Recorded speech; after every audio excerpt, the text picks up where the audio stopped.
Pejabat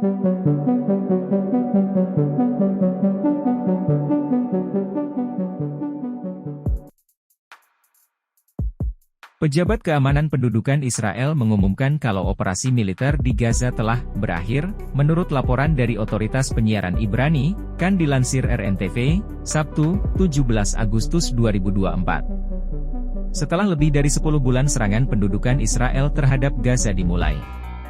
Namun, para pejabat Israel tersebut menggarisbawahi kalau bahwa militer pendudukan Israel, IDF, dapat memasuki Gaza lagi ketika informasi intelijen baru tersedia, seperti yang dilaporkan oleh Hebrew Broadcasting Authority.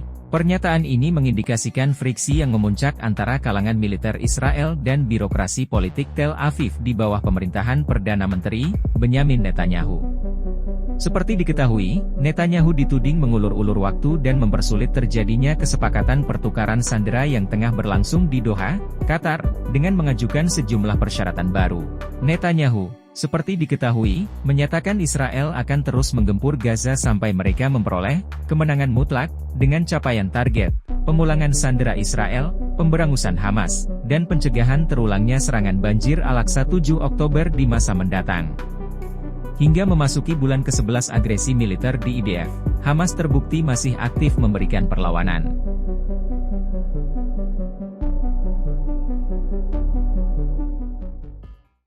Download Tribun X sekarang, menghadirkan lokal menjadi Indonesia.